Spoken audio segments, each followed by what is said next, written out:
Have you ever played the game, One of These Things is Not Like the Others? How it works is you have 4 things, like these, and you have to figure out which one is not like the others. So point to it if you know it. If you guess this one, you're right. This hot dog is not like the other foods because it's not a vegetable. Because if it was, I would have become a vegetarian a long time ago. All right, let's try another one. This one's gonna be a little bit harder. So we got these 4 things here. Okay, all right, point to it if you know it. Okay, if you guess this one, you're correct. Because even though these are all animals, a monkey isn't a farm animal.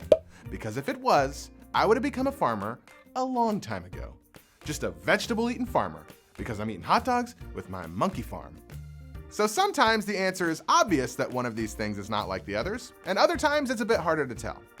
When we look at the life of Noah, we see someone who was so clearly not like the other people around him. He just stood out, like a hot dog on a vegetable tray, which is kind of weird. By this point in Genesis, the world had grown to be completely wicked. Genesis 6:5-9 says this: "The Lord saw how great the wickedness of the human race had become on earth, and that every inclination of the thoughts of the human heart was only evil all the time. The Lord regretted that he had made human beings on the earth, and his heart was deeply troubled. So the Lord said, I will wipe from the face of the earth the human race I have created, and with them the animals, the birds, and the creatures that move along the ground, for I regret that I have made them." Yikes. You see, when we sin, it hurts God. He hates it. And by this point, the world was filled with sin. People were lying, cheating, stealing, murdering, and going their own way in every area of their life. So God regretted making the human race. But there was one person who was not like the others. The Bible goes on to say, "But Noah found favor in the eyes of the Lord." This is the account of Noah and his family. Noah was a righteous man, blameless among the people of his time, and he walked faithfully with God. Noah stood out. He didn't go with the flow. He followed God. Even when the whole world around him was going their own way, he still made choices that honored God.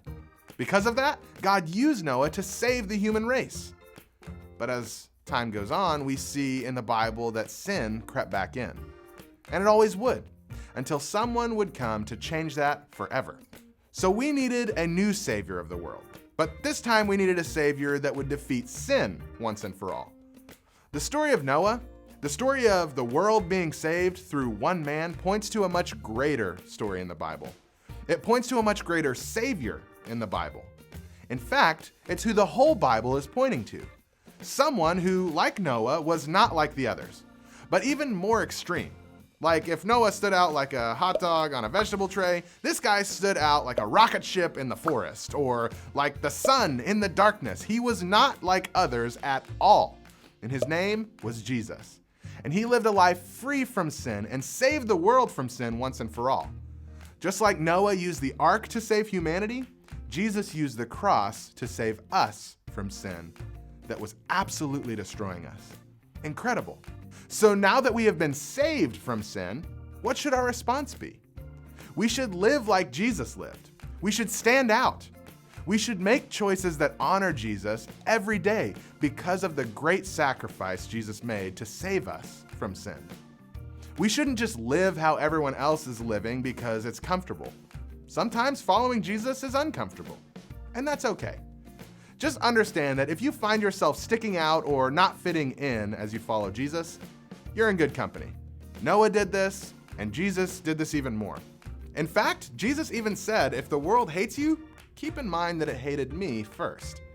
It can be hard to stand out and not be like everyone else sometimes, but remember, when we follow Jesus, we have God's Spirit inside of us to help us make choices that honor Jesus, so we can be one of those things that's not like the others.